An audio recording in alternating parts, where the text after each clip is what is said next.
Right now, we turn our attention to the freight charges on used vehicle spare parts in the nation's seaports, which have jumped by 67%, resulting in increases in their prices. According to report, freight forwarders said they used to pay around 600,000 naira to clear a 40-foot container loaded with used vehicle spare parts. But these had risen to over 1 million naira for the same consignment. Now, let's take a closer look at this development and see how it affects the economy. Joining me is Ayo Emmanuel Odunaike. He is the manager at Levy Auto Dealership, and he would be talking to us further on this issue. Thank you so much for joining us, Mr. Odunaike. Thank you very much. Thank you for having me. Now, let's understand the rationale behind the introduction of these new charges on used vehicles, the 15% charge. Okay. Before I can go further, I would like to take you back to something which they did. It's all part of a master plan they have. That's the Nigerian government in coalition with the Nigerian customs to generate incredible, unreasonable revenue from the masses, from the Nigerian population. Now, if you remember not long ago, the National Automotive Council levy, 15% that was issued on cars, was done after they had been given a mandate by ECOWAS to drop their previous 35% duty, which has been implemented since it was supposed to be 20%. No country should charge more than 20%. Nigeria was on 35% for ages until it was mandated by ECOWAS. They now dropped it to 20%, then came back from behind and tricked us and called another 15% levy on used cars. Still so that they will still make that 35%. Now, assuming that was not even enough for them again, they still went ahead to say, okay, they are calculating that duty based on what should have been for brand new cars. Ideally, it shouldn't be more than 2%, because that is just to help, the indigenous car manufacturing companies. Yes, we would even come to that. We would come to that. To that point. We would come to that because there's a law backing that 2% you just talked about, and I'd like us to look into that. But let's also analyze the fact that the service in the statement said that this particular 15% is in compliance with the Economic Community of West Africa Common External Tariff. They're saying that this particular move is still in line with ECOWAS, and we know that, yes, they cut it down to 20% because of this same ECOWAS, policy. But now they're saying this particular 15% is also in alignment with ECOWAS tariff. It is not in alignment with ECOWAS tariff. ECOWAS tariff is basically 20% on any form of used vehicle. It shouldn't be more than that at all.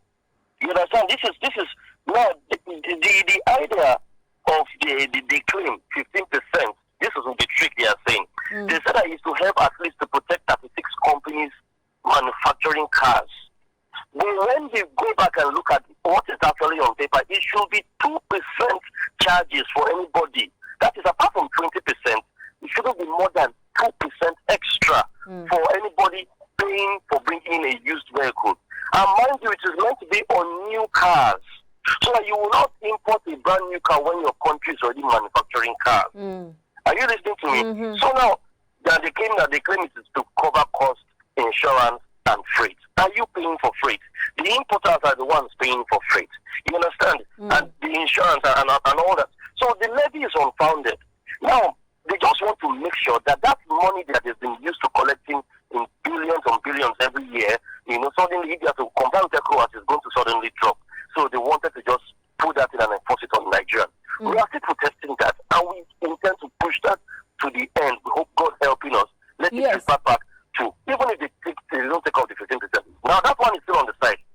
Then you bring about 67% increment on containers. Yes, but when the levy was initially introduced, they talked about 2% increase, but now it's increased to 15%. But the talk was about them, encouraging the purchase or patronage of locally produced vehicles. Are we achieving that? Can I tell you something very funny? Do you know that among the 36 companies in quotes that they claim are indigenously manufacturing cars, I don't know how they are up to 36.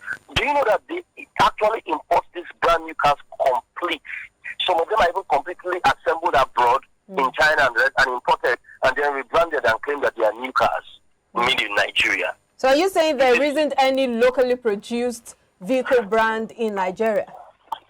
Apart from IZM and Innocent and the rest, which are technically Chinese cars, just rebranded here. We don't manufacture from start to finish any single car. We only assemble.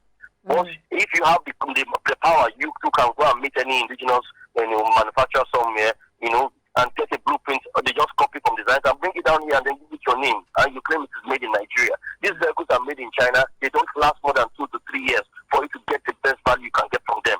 Whereas the cars we import as used already, if they are well used, they still go up to 10 years with good servicing without any issues from reputable companies. We are trying to run when we have not even learned how to crawl. That's the problem. Why not start with 2%? Okay, keep that. If it is the grid, is the government, and it's the people in power. They make the laws. We cry to these lawmakers, look at this, but they are not feeling it because they don't work for. They just they earn exorbitant amounts of money, so they don't feel it. Let's look at the legal perspective to this. About this. Let's look at the legal perspective to this, especially when you look at. Can you hear me? 15% levy should be on brand new cars, which is supposed to be 2%. But even let's say it is 15%, it should be on brand new cars. They still added it to used cars. To used cars, imported used. Now you are now still adding it 6-7 on containers. Now you can still import your cars in a container. You will still pay that 67% increment for whatever is in that container, and that calculation is basically your cars there. It is 35% still. Mr. Otinake, let me just come in there. There is a legal perspective to this, especially considering the fact that there is a NAC law which was established in 2014, and legal, those who understand how the legal terms work have talked about the fact that this should be, tried in a court of law. There should be some form of restraining order. When you look at the fact that the law does not allow this to happen, the 15% increase to happen. It's the law only stipulates that it should be 2%, and you mentioned that earlier. Why? Yes, it's one thing. Okay, go on. Sorry. Why isn't this being tried in a court of law, as against the protest and all of the back and forth that we see on the tabloids? You see, what is going on is one thing. Our government is made up of an executive, legislative, and then judiciary. Now, we know the law. It is so-called passed into the law. But do we implement it?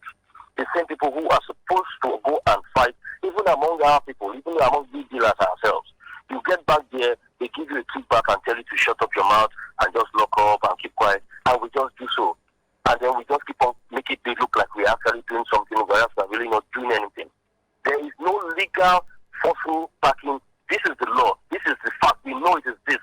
In fact, Nigeria has to actually go back and claim that they have gone back to ECOWAS and this mandate because of the pressure that was given to them by the international body, because of Nigerians crying about how they are milking us dry and killing us, and still had impunity to still create another imaginary VAT, imaginary distance. Mind you, there's still what they call vehicle identification number, VIN system, yes.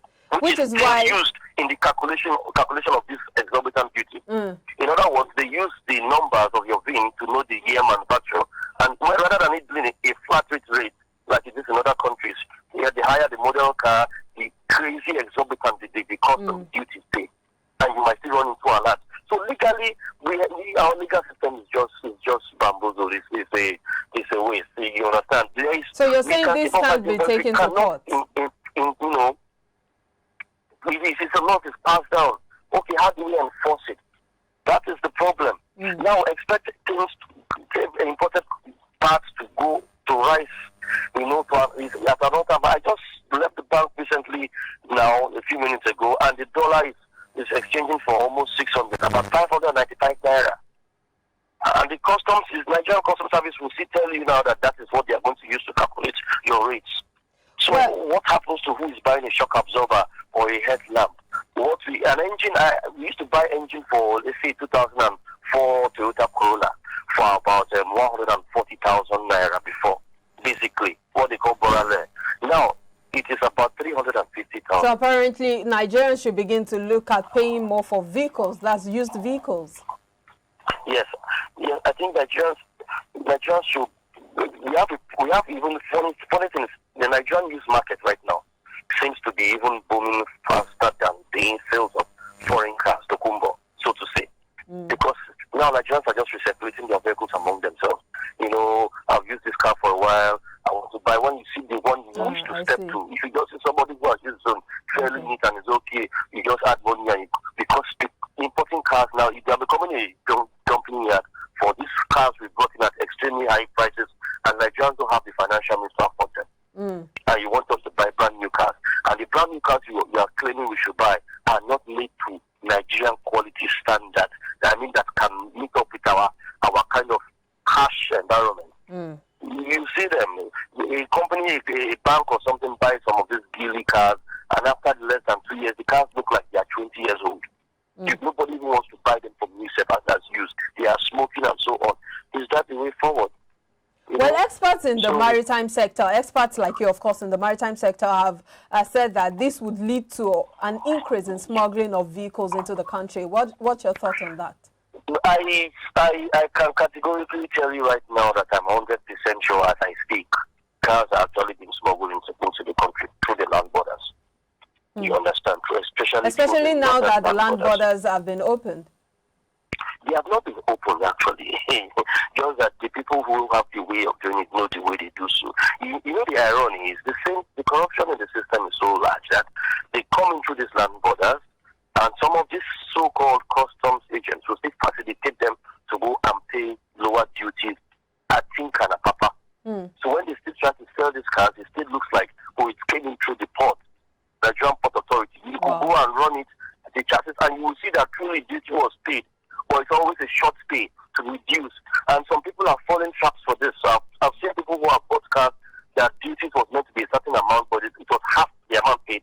And the same customs will stay on the highway in claiming their FOU, Federal Operations Unit, and collect these vehicles from them again. So it is it's an animal farm, sincerely. People need to eat. The government is trying to squeeze the Nigerians, but if they can do everything with moderation, yes, you are generating billions every year. Step it down a little bit. You understand? Step it down. We know the billions you're generating, it's not like you are putting it into infrastructure, making the ports a very, very easy place to get your things done. If you need to see the port authority, it's terrible. It is in beyond disrepair. It's in disarray. And where are all these billions going to? Nigerians need to ask all these questions. Well, apparently, even if they were to increase the NAC levy, Mr. Odunaike, if you could just hold on a bit, please. Even if they were to increase the NAC levy, this seems to be the wrong time because the vehicle identification number, VIN, which you just talked about, is still a controversial issue. The nation's port are already tensed about this, and those working in the maritime sector. This seems to be a very wrong time to bring this up, especially as we see that the VIN is still causing a lot of chaos. Yes, it is a very, very wrong time to bring it up, sincerely, because already before there was a flat rate system, which is when vehicles are above 10 years old, being for manufacturing date, there's a standard rate that is calculated, irrespective, and people are fine with that. If you buy a Sienna 2005, if you buy a Sienna 2004, if you buy a Sienna 2008, you do know that since it's within that past 10 years, before we used to pay about an average of 550, 600,000. On surface, maybe about 400. Once you finishes the car about 600,000. You are good with that. Now, with this VIN system, you begin to see the same kind of car with model year disparities. We are paying about the same Siennas now. You are going for 1 million plus, 1.2, 1.3. We have in my car lot, we have a Corolla, 2005 Corolla. When we did the calculation of the importation, do you know we need to sell that Corolla for minimum of 3 million to for us to break even? It is that crazy. This is a car that we were still saying it was expensive last year when we were selling it for 2.5 million. Now we need to sell it for 3 million plus. So do you see the Nigeria, let's wrap this up quickly. Do you see the Nigeria Customs Service making a U-turn on this particular issue, or what do you see as a way out? To summarize, I don't see them making a U-turn because I will categorically say I won't want to use the word heartless. That would be not being professional. They are just not having the minds of the people they are trying to serve. It is just the people who they work for, which is the government. If their superiors can give them, oh, look at this, we need people who can actually stand up to them, who can actually make them serious. But they don't care. So to be sincere, I don't see them reducing this bill anytime, except something serious happens. It could be a strike. The government has to do some kind of revenue if all the importers work together, such that they must come and sit us in the round table and say, okay, what do you want? But as long as we keep on patting ourselves on the back, we strike for a week, we relax a little bit, we go back to that, it's not going to work. All right, thank you. Sincerely. That's a fine place to leave it. We hope that an amicable resolution is reached in the nearest time possible. Thank you so much, Ayo Emmanuel Odunaike. Thank you for your thoughts on the program this morning. Yes, a pleasure, as always. I've been speaking with Ayo Emmanuel Odunaike. He is the manager at Early Bird Auto Dealership, talking to us about the NAC levy, which has been raising a lot of controversy. We hope that they resolve the issue as soon as possible.